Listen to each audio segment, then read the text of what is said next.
Olá, seja bem-vindo, seja bem-vinda. Este é o programa Cada Vez Melhor com o Amor Exigente. Você sabe, nosso encontro semanal aqui na Com Brasil TV e também na TV aberta de São Paulo, onde a gente apresenta para você um pouquinho sobre o que eu chamo de extraordinário programa comportamental, que oferece proteção social e qualidade de vida para você e também para a sua família. A gente sempre traz aqui temas relevantes, né, e temas que são inerentes ao programa Amor Exigente e também temas atuais, e hoje não poderia ser diferente, Rogério. Um tema que eu tenho certeza que aflige você que está aí nos assistindo. Acho que não tem alguma família que não passe por esse problema, porque nós vamos falar hoje de a doença do alcoolismo. Bem-vindo mais uma vez, Rogério Nasser, nosso diretor de comunicação. Tiago, eu diria para você que é muito importante estar aqui hoje conversando sobre esse assunto e com uma pessoa que conhece do assunto, que é o nosso convidado. Eu diria para você, Tiago, que essa talvez seja a pior substância da nossa era, porque faz muito tempo que essa substância está nos nossos lares e ela vem de forma lícita e ela acaba com muitas famílias de forma lícita. Vamos conversar com o nosso convidado sobre isso. Vamos sim. Deixa eu dar, antes disso, boas-vindas também para a Eva, que está mais uma vez aqui conosco. Bem-vindo, Eva. A Eva, que é a nossa coordenadora da Regional Paulistana Centro. Bem-vinda mais uma vez. Grata, querido. É uma honra estar aqui com vocês, estar para fazer parte assim, dessa bancada. E, de fato, o assunto que a gente vai falar hoje para mim é bem delicado, porque eu tive esse problema na família, é sofrido, mas com conhecimento, com informação, dá para a gente sair um pouco do sofrimento e poder auxiliar pessoas que querem. Então, que bom trazer esse assunto e trazer também um profissional para trazer informação para nós. Também sou um grande interessado nesse assunto, como um filho de um alcoolista, né? E estamos recebendo aqui o senhor Esperdion Ferreira, que é psicólogo, entende bastante do tema, e eu quero começar aí pelo nosso tema, a doença do alcoolismo. É uma doença, é isso mesmo? Na verdade, é uma síndrome. Síndrome. Eu vou até estar explicando por quê. Porque doença é aquilo que a gente sabe o motivo do que está acontecendo. Uma dor de garganta é por causa de uma febre. A febre é o que sinaliza, por exemplo. A síndrome, elas são vários fatores que a gente não sabe dizer. No caso, nenhuma pessoa em sã consciência sabe dizer por que acontece o alcoolismo. É por causa dos pais, é por causa do aldeído desidrogenase, é por causa da curiosidade, percebe? É por causa que não tem pai, é por causa que não tem mãe. Então a gente vai chutando coisas e acaba não definindo e acertando. Eu queria colocar grandeza nisso, para que fique bem fácil a gente entender. Até o Rogério foi feliz de falar que isso está na nossa sociedade desde sempre. Acima de 15 anos, nós temos 11,2% de pessoas que bebem. Esse número dá 17 milhões de pessoas. Quando eu falo bebem, bebem de se embriagar. Isso está constatado já. Então, nós temos um número extraordinário de 17 milhões de pessoas que bebem muito. Imagina como estão essas famílias. Se nós multiplicarmos esses 17 milhões por 3,3, que é o número da família no Brasil... A média, né? A média, nós temos um número extraordinário de 50 milhões de pessoas envolvidas com o problema do álcool. Certo? 50 milhões de pessoas é muita gente, tá? Então, o álcool, ele é uma dependência do indivíduo ao álcool. Por que ele é multifatorial e por que ele é uma síndrome? 10% da população ocidental não produz uma enzima que chama aldeído desidrogenase. Essa enzima, ela é responsável no nosso organismo para eliminar o álcool ou pelo suor ou pela urina. e 10% dos ocidentais não tem essa urina. Para a gente ter uma ideia, 90% dos orientais não tem. O negócio é assustador. Aí nós temos a hereditariedade. Filhos de alcoólicos, grande possibilidade de se tornarem alcoólicos também. Porque vamos entender, quando existe a relação entre o pai e a mãe, informações orgânicas são trocadas. Então tem essa possibilidade. Dentro disso tem a parte de hábitos familiares, por exemplo. Sabe? O pai bebe, a mãe bebe, aí faz as festas, fica aquele monte de copo com restinho de bebida. Aí vem o adolescente e a curiosidade faz isso. Estão começando a beber, gente, com 12 anos e meio. Nossa. É um negócio muito sério. Crianças embriagadas. Nós não temos lugar para colocar essas crianças para tratamento. Porque, primeiro, a lei não permite e não tem lugar para isso, porque ninguém quer cuidar de criança, porque nessa idade, quando eles estão envolvidos com álcool, eles são muito violentos. Tá? Aí nós temos a condição do prazer, da autoestima. É muito interessante a brincadeira, que na autoestima o álcool deixa alto, rico e bonito. Porque ele mexe, ele muda com a pessoa. Mas vamos pegar a facilidade.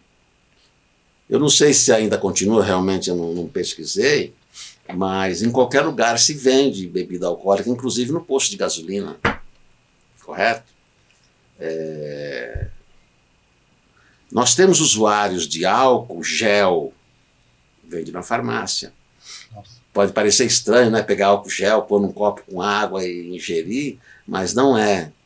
Outra coisa que tem acontecido muito, gente, as pessoas inalando desodorante porque tem álcool. Mas isso não é pouca coisa. Então esses fatores fazem com que a gente não saiba de onde vem o alcoolismo. Mas isso é uma facilidade.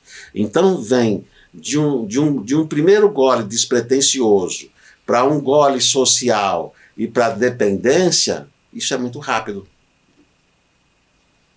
Então, o que se deve estar fazendo a sociedade? Vigiando para que na sua casa não entre a bebida alcoólica. A bebida alcoólica não faz parte da cadeia alimentar do ser humano. Se nós compreendermos isso, nós vamos mudar hábitos. Natal com bebida, Ano Novo com bebida, aniversário com bebida, festa junina com bebida. Olha, é uma coisa...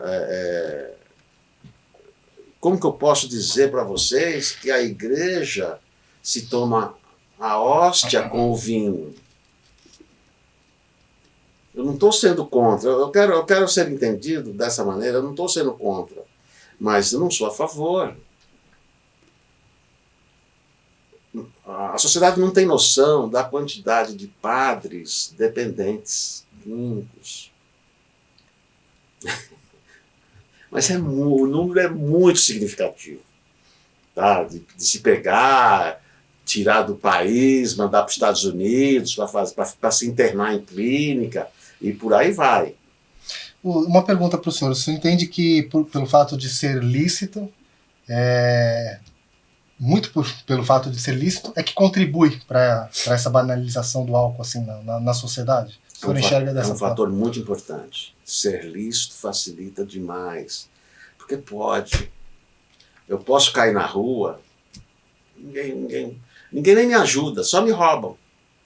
Sabe? Então, lícito vende em qualquer lugar. Aquilo que você proíbe, vamos chamar desse jeito, inibe mais. Vamos pegar uma lei de trânsito. Não pode passar farol vermelho. Nós não temos isso no álcool. A questão do cinto de segurança, né, que a gente percebe no dia a dia, né, como mudou a nossa... A questão do cinto de segurança. No álcool nós não temos, porque o bafômetro ele não inibe. Ele não inibe. E a pessoa pode se recusar, inclusive. E a pessoa pode se recusar, inclusive. E o senhor acha que na mídia há muita apologia ao uso de álcool? Só tem apologia. Vai verão, vem verão. Juliana Paz, Zeca Pagodinho, Martinho da Vila. Então, todos esses artistas famosos, eles fazem propaganda e apologia ao álcool. Nos esportes, né? Especialmente futebol. Justamente. E tem uma sacada do álcool, gente. Pra gente entender isso, como que aconteceu. Você compra um maço de cigarro, ele tem fumar dá câncer.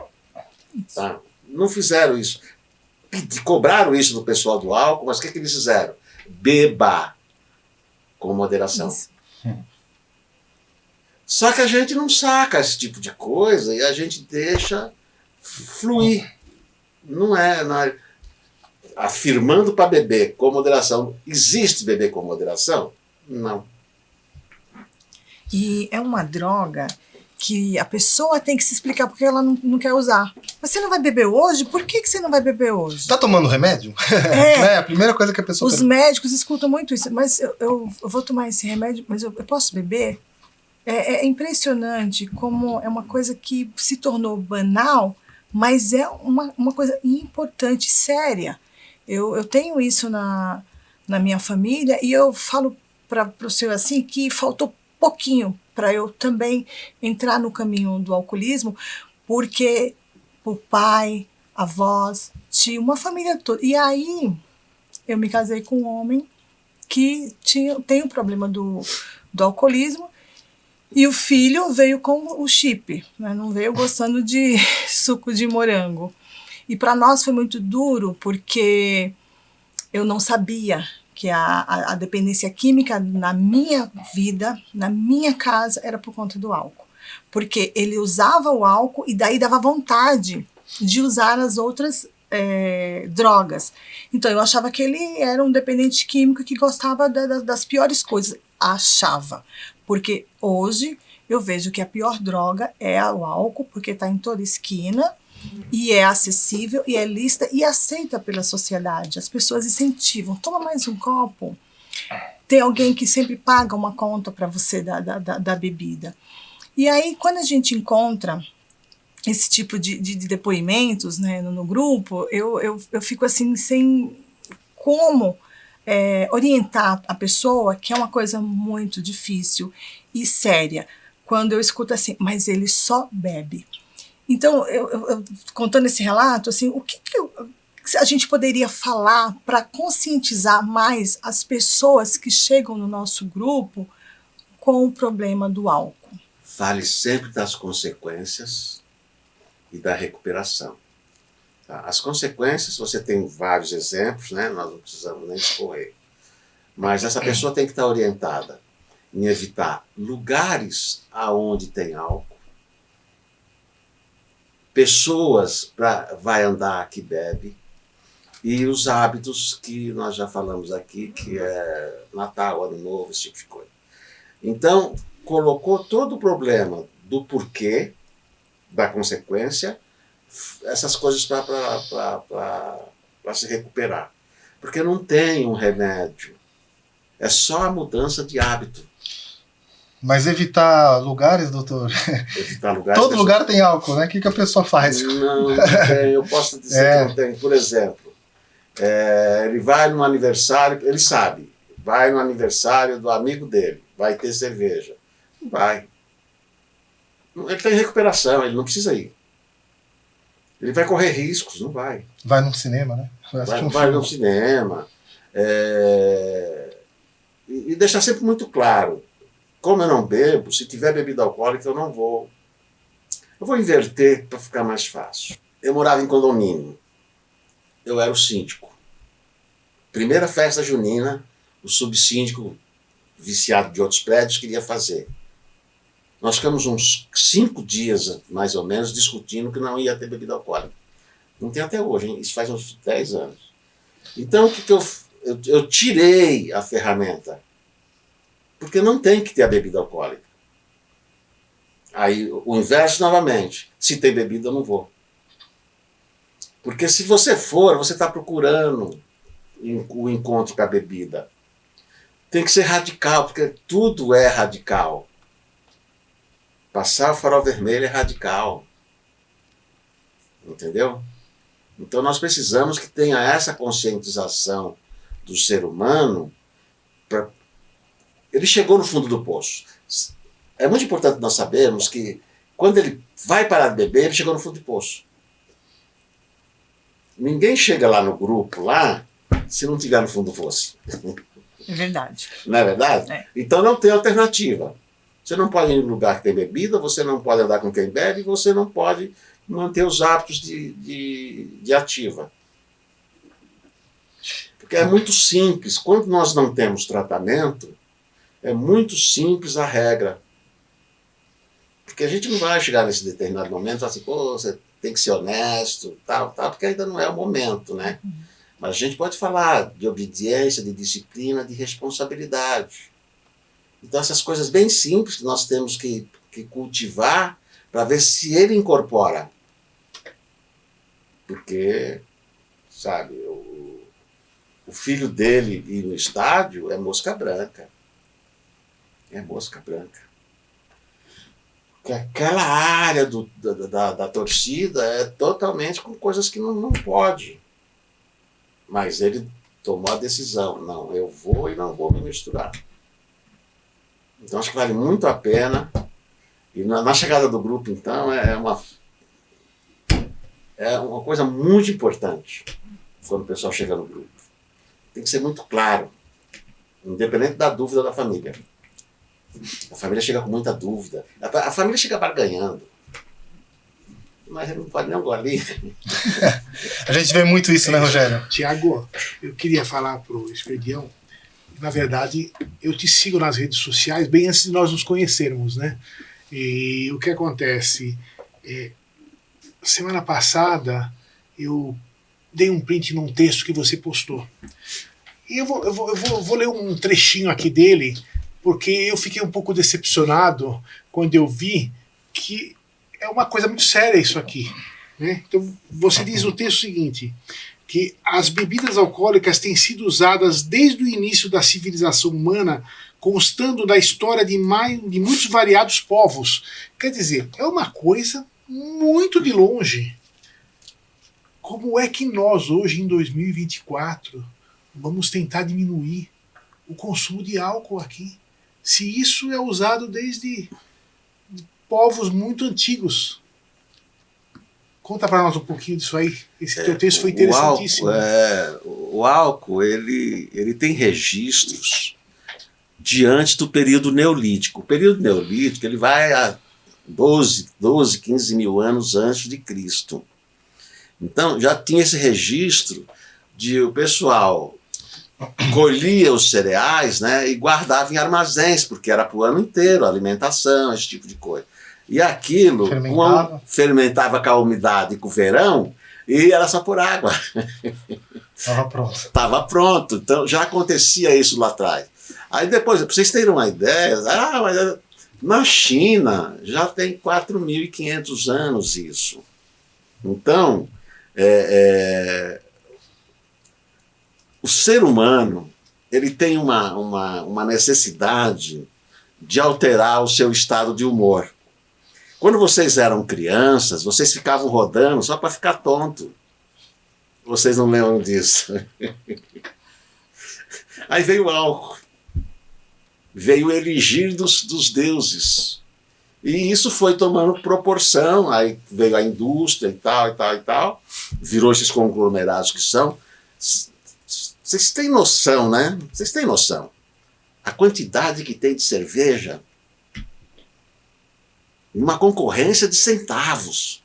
Pra você ter uma ideia, o pessoal se atenta àquilo e compra por aquela diferença.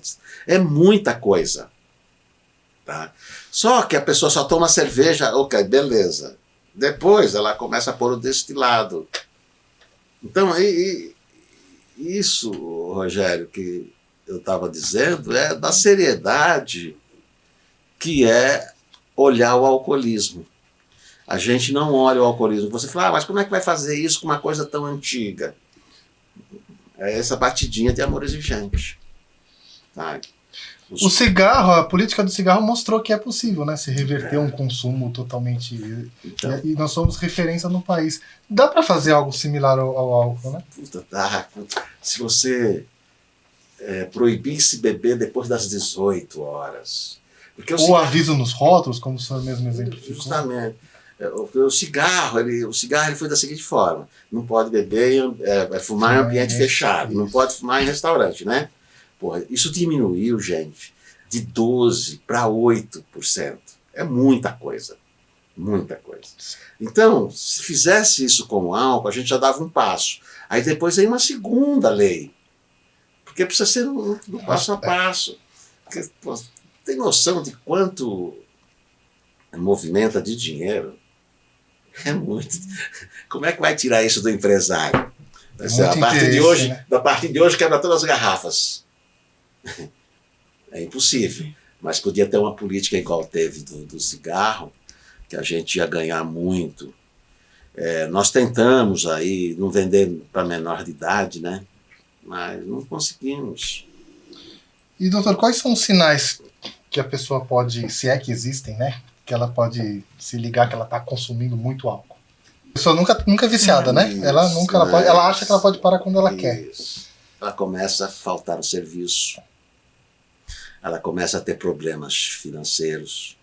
Ela começa a ter problemas de comportamento. Ela começa a ter problemas de memória. Percebe? Então, os problemas na área social dela vão começando a se agravar.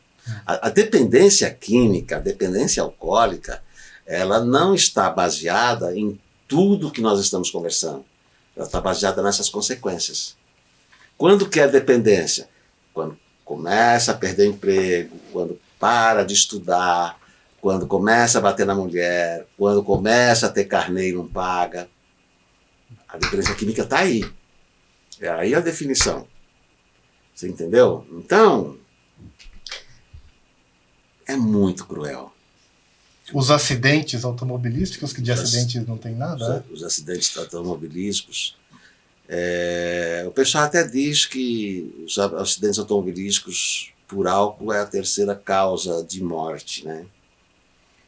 Eu posso dizer que o primeiro são os infartos, o segundo é o câncer e o terceiro seria isso. Mas aí acaba tendo às vezes um conflito, mas morre muita gente por causa de acidente automobilístico. É que quando se morre de acidente automobilístico, não morre porque bateu o carro, morre por traumatismo craniano. Entende? Então isso não tem estatística. Perfeito. Então, não entra, né, não entra nas estatísticas. Então fica dessa maneira e nós não temos acesso. Nós não temos acesso. Tiago, agora, nós temos que encarar uma realidade do nosso país. Na saída de todas as faculdades tem um monte de bar. Que muitos nem entram na aula para ficarem nos bar. Aí se você for ver a saída das grandes fábricas, as ruas tem um monte de bar. Então, ou seja, antes do camarada pegar o ônibus para ir para casa, ele já passa no bar e já bebe. Então, nós temos um problema de política pública nesse país aqui, porque essas coisas precisam mudar.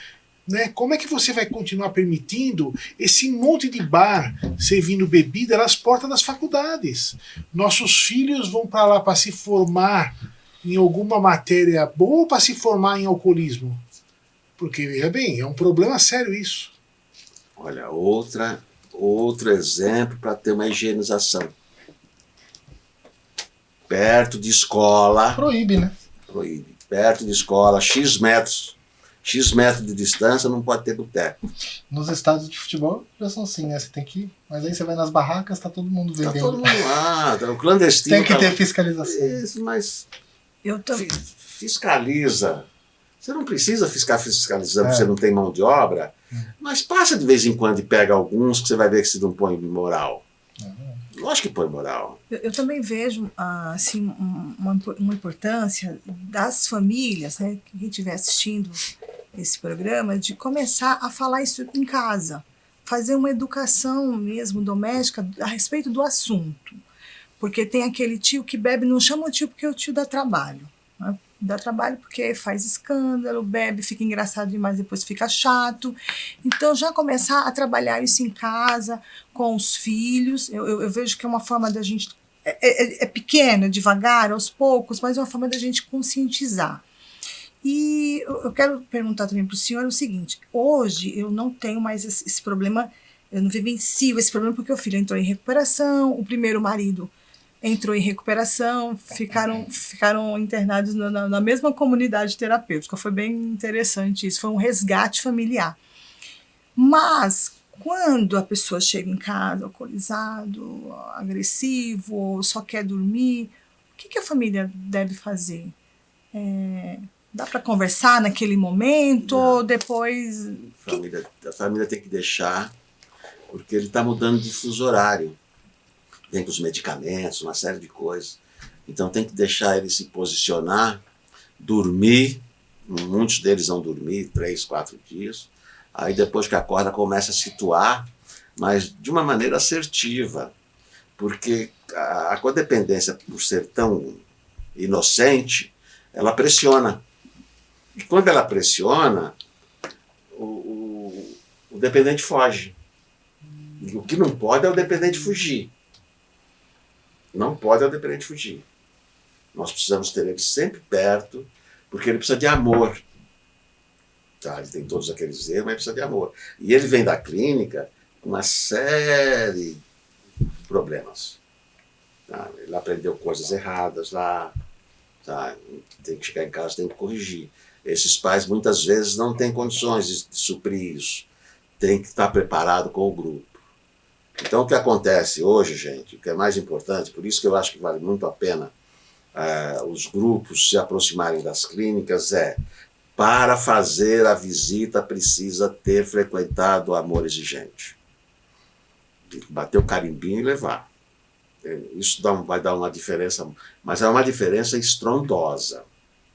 Estrondosa. Porque isso acontecendo, o amor exigente tem como receber o paciente e a família quando terminar. E aí tem uma orientação coesa, com estrutura, né? Porque o pai e a mãe, eles não têm, coitados. Às vezes até pelo grau de simplicidade. Tá? Nem é por causa de conhecimento, tá? Mas por causa de simplicidade, sabe? Intelectual. Não sabe fazer, e o menino já é estúpido por natureza e grita. Aí o amor exigente entraria. Aí eu vejo que seria muito importante o amor exigente estar presente nesses estabelecimentos. É isso aí, então não fique só, procure um grupo de apoio. Eu sugiro o Amor Exigente, um extraordinário programa que nós tanto falamos aqui semanalmente para vocês. E eu preciso dar um recado, viu, Rogério? Nossa revista E está completando 25 anos. Fecha no Rogério ali, na Eva, por favor. Ó, ela está penduradinha ali, a nossa revista.